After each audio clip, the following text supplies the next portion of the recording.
She was breaking down in front of everyone when the Mafia boss stood up and said, "Touch her again and you're dead." Before we dive into the story, tell me where in the world you're watching from, and if this story steals your heart, please hit subscribe. The air on the 52nd floor of the Rinaldi Tower was a crystalline mixture of chilled Chardonnay, expensive perfume, and the faint, polished anxiety of the city's elite. Marble shone under the distant stars, reflecting the soft gold of the string quartet's light, and the clinking of champagne flutes sounded like tiny, brittle threats. Lena Vale stood near the grand archways leading to the terrace, a quiet eddy in the glittering, surging current of the charity gala. Her simple black slip dress felt like a uniform for camouflage, her porcelain skin a stark contrast to the dark cloth. The chestnut hair she had wound into a messy, elegant knot was pulling loose, and her hazel eyes were rimmed red, not from the celebratory spirit of the evening, but from the raw sting of a humiliation that would not dissipate. She should have stayed home. A hand, altogether too familiar and far too heavy, landed on her shoulder, his touch an immediate, nauseating violation of her personal boundary. Lena froze, the delicate bones in her slender pianist's hands momentarily locking, the faint white scar on her right wrist throbbing with phantom pain. She didn't need to turn to know it was Evan Grier. He exuded the sickeningly sweet odor of a man who believed his glossy tuxedo and slicked hair entitled him to everything he desired. His voice, low and conspiratorial yet designed to carry just far enough, was an oil slick over the polished surface of the night. "Look who decided to crawl back into the light," Evan murmured, his smug smile pulling at the corners of his mouth. He leaned in close, his predatory gaze flicking dismissively over her dress. "Still wearing the same little black number from the audition, are we? You know, Lena, you always were a brilliant pianist, but such a headache to manage. Too delicate for the spotlight, maybe. Remember how much trouble you caused when you thought I was being unfair? Nobody likes a prima donna with an overactive imagination, darling, especially one who throws away a career over a little disagreement." He pressed his thumb into her shoulder, a painful reminder of his controlling grip, ensuring his words were not just an insult, but a clear statement of continued power. Lena's throat constricted. He was joking to a small group of financiers who instantly offered pitying, dismissive smiles, confirming his narrative. The blood rushed from her face, leaving her feeling hollow and exposed. The sting of the ruined audition, the viral shame of the doctored video he had leaked, the total collapse of her dream, it all rushed back, drowning out the string quartet. She had walked away from the stage, believing the music was tainted forever, believing she was tainted. She was done being prey, but right now, she felt pinned beneath a cruel microscope. She tried to pull away, but his grip tightened imperceptibly, his eyes telling her that escape was not an option.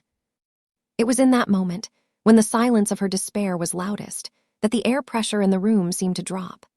The sound of the string quartet didn't stop, but the conversation around the head table, previously a hubbub of deal-making and soft laughter, died an abrupt death. Matteo Rinaldi, the city's coldest CEO, a man who occupied his tailored charcoal suit as though it were the only skin he possessed, rose slowly from his seat at the center table. He was a looming 6 feet 3 inches of dark, disciplined power. His olive complexion and dark hair swept back, making him look carved from granite. Matteo didn't move quickly, but every degree of his attention, every inch of his formidable presence, swung toward the tableau of Evan Grier and the small, trembling woman. His gray eyes, usually a study in glacial indifference during negotiations, went utterly blank, a precursor to absolute zero. He moved through the crowd with a stillness that contradicted his size, his platinum watch briefly catching the light and hiding the subtle Rinaldi family crest tattoo at his wrist. When he reached their small corner, he did not touch Lena, but he inserted his body between her and Evan with the finality of a steel door slamming shut. "Grier," Matteo's voice was like a low-caliber gunshot, carrying in the sudden, echoing silence of the 52nd floor. It wasn't loud, but it possessed a quiet, unassailable authority that made the champagne flutes stop clinking midair. "You have approximately 3 seconds to remove your hand from her and your attention from my property before I have my people turn you into a cautionary tale." Evan Grier, a man used to exploiting weakness, was instantly thrown off balance by the blunt, unexpected force. His smile dissolved into a sickly confusion. Mr. Rinaldi, sir, I was just catching up with my former client. This is a private matter between us. He gestured weakly toward Lena, momentarily forgetting the casual cruelty of his touch. Matteo didn't spare Evan a glance. He turned his attention to Lena, his gaze sweeping over her face, taking in the raw vulnerability of her expressive hazel eyes rimmed red. He didn't offer sympathy, he offered a shield. Then his head slowly rotated back to Evan. His trimmed stubble caught the light, and his presence was suddenly and overwhelmingly dangerous, the air around him thick with the palpable, undeniable sense of a loaded weapon. "Touch her again," Matteo said, his voice dropping another octave, the words articulated with meticulous, icy precision. "And you're dead. Not ruined, not sued, dead. And I don't deal in metaphors." The room froze. The string quartet, thankfully, had the professionalism to play on, but every eye, every cell phone had materialized from a pocket or clutch, aimed at the CEO who had just delivered a murder threat in a room full of donors. A legend was born instantly, spread on silent text threads and blurry video feeds, transforming the mundane charity gala into a moment of pure, terrifying power. Evan Greyer's bravado completely evaporated. He went ashen, stammered something unintelligible about an urgent call, and retreated in a frantic, undignified scramble, stumbling over the corner of an antique carpet. Matteo looked down at Lena, the line drawn in blood, or at least the promise of it, and gold, the shimmering backdrop of his empire. The silence lingered, heavy and expectant. Lena, though safe from Evan's immediate touch, felt trapped by Matteo's own intimidating proximity. She lifted her chin, her defiant spark returning despite her shaking knees. "I am not your property, Mr. Rinaldi," she said, her voice a thin, steady thread of steel. "And I don't need your protection." He gave her a slight, dismissive lift of his broad shoulders, a gesture that conveyed the utter triviality of her statement. "You needed that to stop. You were seconds away from a public breakdown that would have been splashed across every financial and gossip rag. Now, thanks to my intervention, you have a scandal instead of a breakdown. Either way, the tabloids are already spinning. I don't allow messes in my tower, particularly ones that implicate my reputation for extreme efficiency."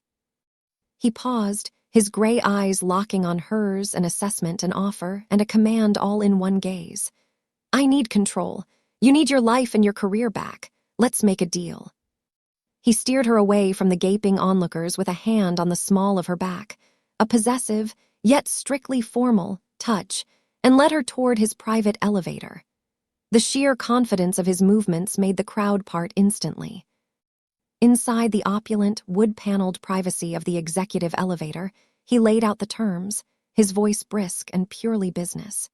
"Here is the arrangement. You are currently a high-profile liability, one I am now publicly and undeniably associated with. To mitigate the scandal and secure my reputation, you will accept my protection. I will install you in my penthouse. You will be safe from Greyer and anyone in his orbit, and my legal team will begin the immediate and systematic dismantling of his career and reputation." Lena watched the floor numbers tick by, the weight of his offer settling like lead in her stomach. Why go to all this trouble for a stranger?" she asked, suspicion warring with a terrible, desperate hope. Matteo looked at her as if she had asked the most irrelevant question in the world. "I don't. I go to this trouble to restore my environment to order. Furthermore, Rinaldi Corp sponsors the largest charity concert series of the year. You will headline the Second Chance concert next month. It will be broadcast globally. It will restore your public image instantly, reposition you as the victim, and end the Greyer narrative forever. You get your stage back. I get to tie the end of this media cycle to a successful, highly publicized philanthropic event." He was offering her a lifeline, not out of kindness, but out of cold calculation and the desire for ultimate control. It was a gilded cage, but she was tired of fighting in the mud. Her career, the one thing she lived for, was dangling just out of reach. "What about the boundaries?" she challenged, meeting his gaze. "I won't be owned, Mr. Rinaldi. I am a tenant, not an acquisition. This is strictly temporary, a professional arrangement, and you will respect my privacy." A ghost of a smile, sharp and brief, touched his lips. "I operate with extreme discipline, Miss Vale. You will have your own wing, your own schedule, and complete privacy. I will ensure your safety, and you will prepare to play. We will exchange no unnecessary pleasantries. My cardinal rule is never get personal. You are a temporary problem with a mutually beneficial solution. The arrangement begins now. The elevator doors opened onto the hushed, cavernous space of the penthouse, the city lights below stretching to the horizon like a million silent witnesses. Lena stepped across the threshold, feeling the iron boundaries of their truce immediately enclose her, barbed flirtation, wrapped in an irresistible, dangerous promise. The penthouse was less a home and more a fortress sheathed in silk and steel. Lena stood in the middle of her designated wing, a space larger than her entire previous apartment, where floor-to-ceiling windows offered a dizzying, cinematic view of the midnight city lights.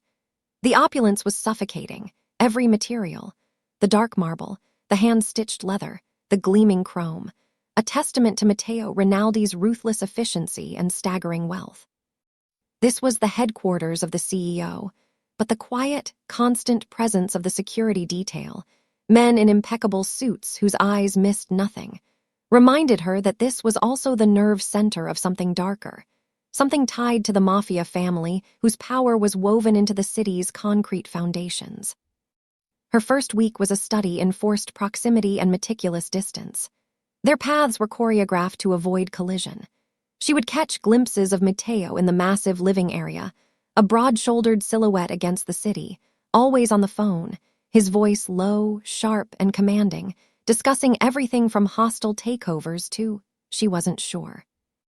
His words were often cryptic, punctuated by names that held a weight she couldn't interpret, referring to family matters that had nothing to do with the stock market. She would feel the weight of his gray eyes on her, a brief, impersonal assessment before he would turn away, adhering strictly to the iron boundaries of their professional arrangement. The isolation was both a relief and a burden. She was safe, finally sheltered from Evan Grier's poisonous reach, but the pressure to perform for the concert was mounting. The public defense had given her an instant notoriety, the pianist protected by the Rinaldi boss, and the comeback performance was already the hottest ticket in the city. The stakes were impossibly high.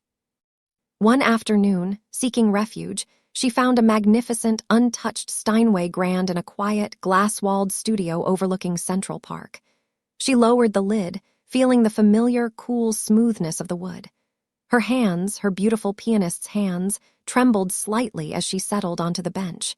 She needed the music. It was the only way to feel like herself again. She began with an etude, something sharp and technically demanding, hopping to override the internal static. But the sound was brittle, hesitant. Her mind kept replaying the memory of Evan's sabotage. The moment she heard the doctored video of her audition, the moment her dream fractured. The music felt like a ghost, a beautiful spirit she could no longer hold. She tried a Chopin nocturne, her favorite, aiming for fluidity, for emotional depth, but her fingers kept locking up near the scar on her right wrist, the place where she had accidentally cut herself on a broken window pane the night she walked away from the stage. The music became a frustrated, ugly sound, a painful reminder of her failure. With a gasp of pure frustration, she slammed the lid shut. The sudden, violent thud echoed in the vast, silent room. Lena leaned her head against the cool wood, her eyes stinging. She was paralyzed, a prisoner not of Matteo, but of her own shattered confidence. The silence is much louder than the sound, a voice stated from the doorway. She jerked up, her heart pounding. Matteo stood there, leaning against the doorframe, a dark silhouette against the afternoon light, his charcoal suit immaculate. He had clearly been watching, a breach of their unspoken truce that felt oddly intimate. "I didn't hear you come in," she said, her voice tight. "My apologies, I'll keep the volume down." "That wasn't a complaint, it was an observation." He walked slowly into the room, his stride long and deliberate. He paused a few feet from the piano, his eyes not on her, but on the polished, reflective wood. "You stop!" "Why?" She bristled, immediately defensive. "I don't owe you an explanation. This is my professional process." "You owe me a performance that justifies the media circus I created," he countered, his voice flat and unyielding. I don't allow failure in my vicinity, Miss Vale. The arrangement requires you to deliver, and right now you are afraid of your own instrument." His directness, stripped of any kind of social nicety, hit her like a physical blow. She stood up, wrapping her arms around herself. "It's not fear, it's the connection is broken, the music is tainted." Mateo's gray eyes finally lifted, holding hers. She searched them for cruelty, for judgment, but found only a cold, unsettling comprehension. He walked past her and placed a single, heavy hand on the piano lid. "Discipline," he said, his voice dropping to a rare, almost meditative tone. "You think you are disciplined? You think an artist's discipline is difficult? Try running an empire where one wrong word costs thousands of jobs, where loyalty is a fleeting commodity, and where every move you make is judged by men who would smile at your funeral. You lock the chaos away. You choose control. You do not wait for the muse. You command the work. You do not wait for the music to feel safe. You make it safe by forcing it out. You use the thing that broke you as the fuel for the thing you build next. Your ex-manager used your vulnerability against you. Now, use your anger against his memory." He didn't sound like a CEO. He sounded like a man who had mastered the art of suppressing every human weakness. The revelation of his own disciplined world, a world she knew was far more dangerous than any boardroom, created a fragile bridge between them. He had seen her frustration, and instead of pity, he had offered a stark, brutal piece of his own philosophy. "And what about you, Mr. Rinaldi?" she challenged, suddenly emboldened by the sheer intimacy of the moment. "What did you use as fuel? What do you lock away?" He retracted his hand, the moment of shared vulnerability instantly walled off. "My private life is not part of the arrangement, Miss Vale." As he turned to leave, she noticed the way his tailored jacket shifted, and for the first time she saw it clearly. The subtle, intricately drawn Rinaldi family crest tattoo, black ink against his olive skin, right at the point where his wrist met the platinum band of his watch. It was a fleeting image, gone as soon as his cuff settled, but it confirmed the suspicions that had been quietly growing. This was not just a CEO. This was the quiet power behind a mafia family. The cage was indeed gilded, and the man who held the key was far more dangerous than she had imagined. Later that evening, the tension in the penthouse spiked. Mateo's phone call ended abruptly. He entered her wing, his usual stillness replaced by a kinetic energy. "We have an issue," he stated without preamble. "Evan Grier has been making reckless, direct inquiries. He's running scared, trying to secure some loose ends. He has a network of associates, blackmail victims, and accomplices that I underestimated. They've been sniffing around Rinaldi Corp's lower ranks, seeking information that could discredit the family. My family has been alerted to my involvement with you." "Alerted? What does that mean?" she asked, a knot of icy dread forming in her stomach. He didn't elaborate. Instead, he simply looked at her, and the intensity in his gray eyes conveyed everything she needed to know about the gravity of the situation. His protection wasn't just against a petty manager now. It was against a threat to his entire structure of power, a threat which she had unintentionally become the catalyst for. "You're safer here than anywhere else," he confirmed, his voice low. "You will not leave the penthouse, and you will play. Start by simply touching the keys, Miss Vale. You will find that the music still lives, waiting for you to command it." The moment he left, the silence of the penthouse felt predatory. Lena walked back to the piano. She laid her hands on the keys, not with love, but with cold, angry discipline. She felt the heavy, unspoken weight of his world pressing down on her, and beneath it, she realized she was beginning to prefer the danger of his presence to the crushing solitude of her own fear. The investigation into Evan Grier's network quickly pulled Lena and Mateo out of the penthouse and into the city's hidden infrastructure. Despite their initial iron boundaries, the necessity of working together, of fighting a common enemy, began to erode the cold professionalism of their arrangement. Lena refused to be a passive figurehead. She knew the names of some of Evan's other victims, young women he had blackmailed into silence, and she insisted on using her knowledge. "I know the kind of fear he uses, Mr. Rinaldi," she argued in his home office one tense midnight. The city lights a distant, irrelevant backdrop to their proximity. She was standing over a massive schematic of Evan's known associates spread across his mahogany desk. I was a victim for months before I walked away. His files won't just contain financial leverage. They'll contain the names of people who need to know they're finally safe. I am not simply a problem to be solved. I'm a piece of the solution. Mateo had watched her with a skeptical gaze, his forearms resting on the desk, his presence a heavy weight. This is not your fight, Miss Vale. You are the bait, not the hunter. My men are more than capable of handling the logistics. But they don't know his patterns. They don't know which names are the most vulnerable. I do, she countered, stabbing a finger at a highlighted name on the list, a young cellist who had disappeared from the scene shortly after Lena's own scandal. He targeted this woman because her family was in financial trouble. I know where she went to school. I know her pattern. If we find her first, we find his hidden ledger. Her passion was unexpected, a fierce, protective fire that momentarily stripped away her elegant composure. Mateo's expression shifted, a flicker of something unreadable, perhaps reluctant approval, crossing his features. He didn't relent immediately, but he didn't dismiss her either. Very well, he conceded, the word dragged out against his better judgment. But you remain entirely under my protection. Every step, every contact.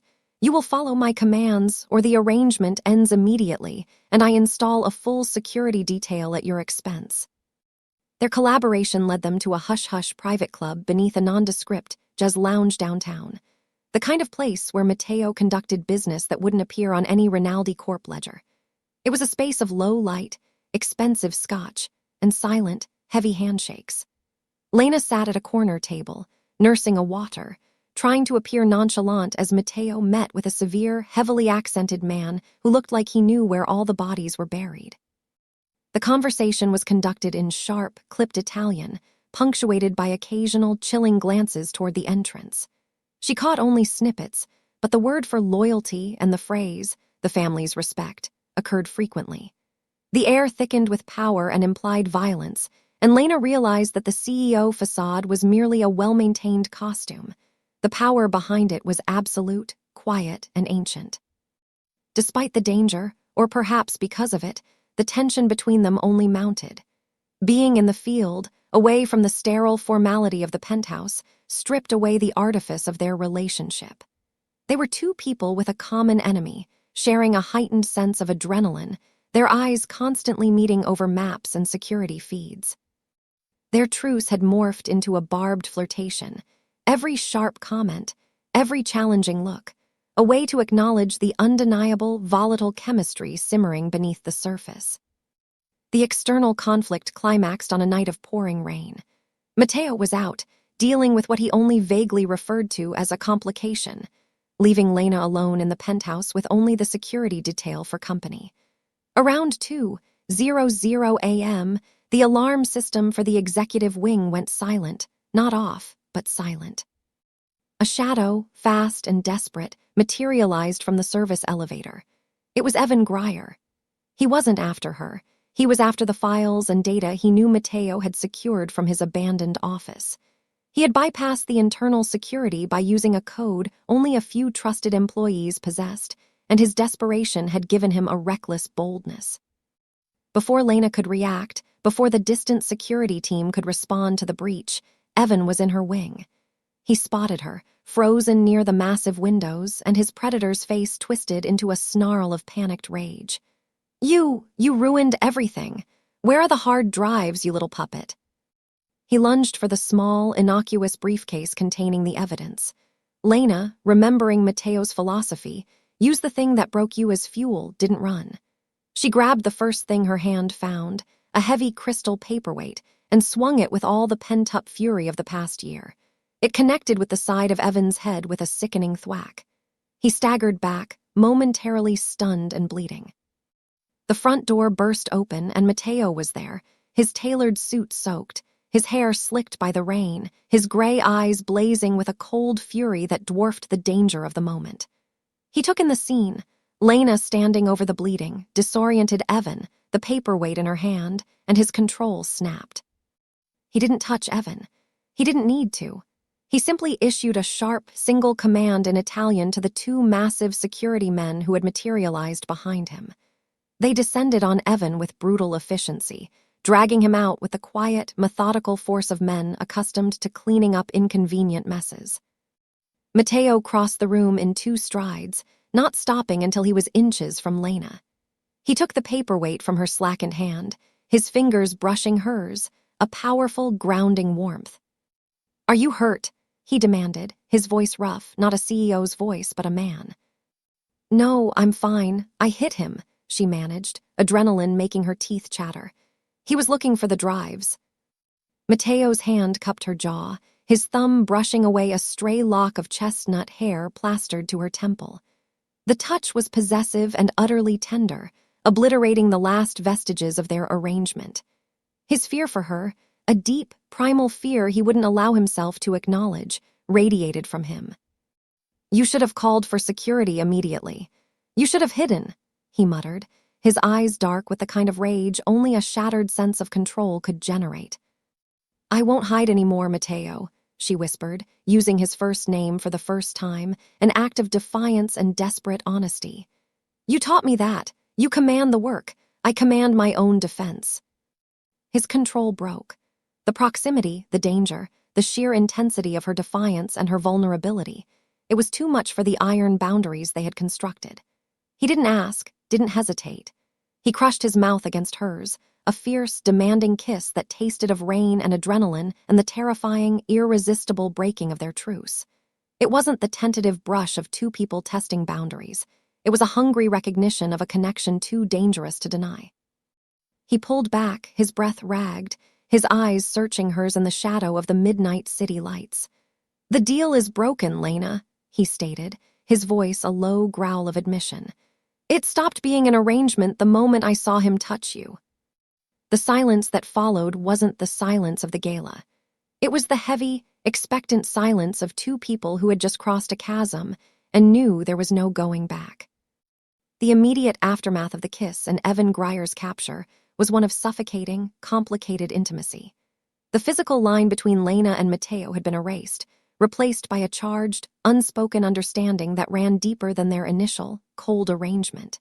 Yet the emotional boundaries remained complex. The passion was undeniable, intense, and fueled by danger, but the trust was still tenuous, overshadowed by the knowledge of Matteo's dual life and his initial calculation. Matteo, while more openly possessive, became more protective, too. The threat was not eliminated with Evan's capture.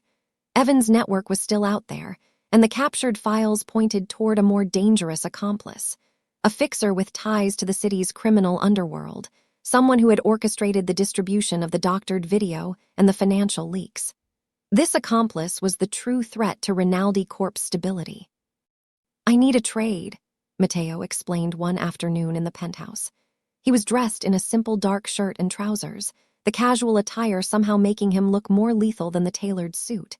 He pointed to a desolate, derelict riverside warehouse marked on a map. "Evan's files contain the ledger, the names of every person his accomplice blackmailed, and the financial details of their extortion. It is a death sentence for the accomplice's operation. I'm offering a meeting. A trade of the ledger for the final, original video of your audition and a guarantee of quiet, immediate exit from the city. No violence, just clean severance." Lena knew he was lying about no violence. The meeting was a trap, a meticulous Rinaldi strategy to neutralize the last remaining threat. "You are to remain here, Lena," he commanded, his gray eyes hard and non-negotiable.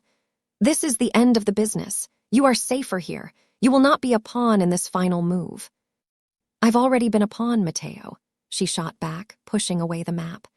"By Evan, and perhaps by you. I am not waiting up here like a trophy while you finalize my justice. Those files contain the names of other women. They deserve their peace. I want to see this end, and I need to know you are truly doing this for more than just your family's balance sheet." He caught her wrist before she could walk away, his grip firm but not bruising, right over the faint scar.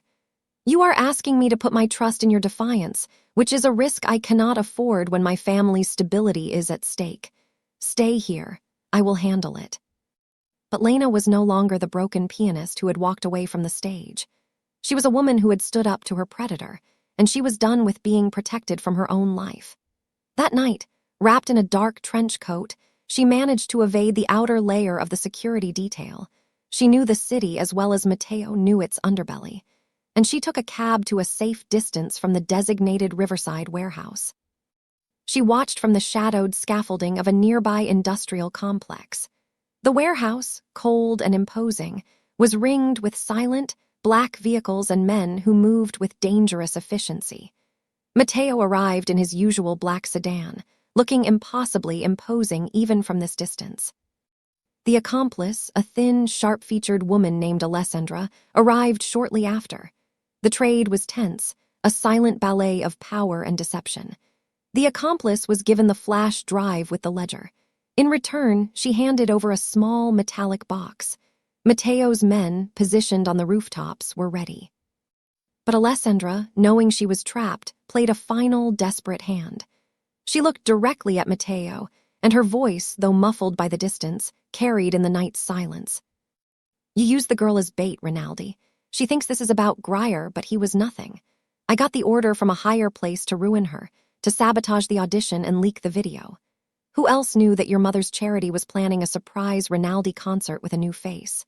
Who else benefits from the family name being connected to a scandal? Your own cousin, Marco. He wanted to destabilize you and force the elders to question your judgment. The girl wasn't the target, you were. She was just the convenient weakness you would choose to protect." Lena froze, the cold realization shattering her fragile sense of security. She wasn't just a victim. She was a calculated piece of a vendetta against Mateo, a vendetta orchestrated by someone within his own family structure. Mateo's initial intervention, his offer of protection, wasn't purely altruistic. It was the strategic neutralization of a threat to his power, one that had conveniently offered him a chance to tie his enemy to him. Before Alessandra could finish her desperate confession, Mateo gave a silent, almost imperceptible signal. His men moved in. The confrontation was swift, silent, and final. Justice was served, Rinaldi style. But Lena barely noticed. The truth had cut her deeper than any knife. She was a pawn again, not for a manager's greed, but for a mafia boss's family loyalty. She retreated from the warehouse, the roar of a nearby train drowning out the noise of her internal collapse. Back in the penthouse, she waited. When Mateo finally returned, hours later, he looked exhausted, the grim satisfaction of a battle won etched around his mouth. He carried the metallic box and a data drive, symbols of his victory. He found her standing by the piano, her expression betraying none of the chaos inside. "It is finished, Lena," he said, his voice quiet. He put the box on the piano. "The original video of your audition is inside. The accomplice is neutralized and Grier's network has collapsed. The leverage is gone. You are free." "Free to realize I was a complication in your family war," she stated, her voice steady and dangerously flat. Alessandra's words, they weren't a lie, were they? "Evan Grier sabotaged me on an order meant to make you look bad. Your protection wasn't altruism. It was a strategic move to secure your position against a rival Rinaldi. I wasn't a woman you had to save. I was a piece of evidence you needed to control." Mateo didn't flinch. He didn't deny it. He walked toward her, and in his eyes, she saw the cold, brutal truth of his world. "You were a consequence of my war, yes," he confessed, his voice low and devoid of softening. "When I intervened at the gala, it was a tactical decision to assert control over a chaotic situation that could have been used against me. My involvement was initially based on cold calculation, Miss Vale. That is how I survive. That is how I rule." He stopped, close enough for her to feel the warmth of his presence, the irresistible danger. "But the calculation ended the moment Evan touched you and you looked at me. The moment I held you in the rain. The moment you looked me in the eye and refused to hide. The truth is, Lena, you became the weakness my enemies wanted me to have. The softness I refused to show. And I broke my cardinal rule for you. I got personal. I am bound to you now, not by a deal, but by my own damnably real desire. You may break the arrangement, but you will not break this." The arrangement was officially shattered, the professional boundaries obliterated by the sheer force of his honest admission. She was hurt, heartbroken that she was a pawn again, but also terrifyingly aware that the intensity of his admission was the most vulnerable thing a man like him could offer. The emotional ties were no longer tenuous. They were a knot, complicated and impossible to untangle. The days leading up to the Second Chance charity concert were a Cold War waged in the heart of the penthouse. Lena was no longer bound by the arrangement, yet she didn't leave. Mateo made no move to force her out. They existed in the space between the ruins of their deal and the undeniable strength of their bond, the tension thick with accusation and desire. Lena practiced relentlessly, transforming her pain and anger into a stunning, furious energy. The memory of Evan's smear, the knowledge that she was a piece of a vendetta, the sting of Mateo's initial calculation, it all fueled her. She didn't want his pity or his protection anymore. She wanted her music back, and she would take it for herself. The scar on her wrist, a white line on her skin, was no longer a symbol of her failure but a testament to the battle she had survived. Mateo, meanwhile, worked with meticulous, brutal efficiency.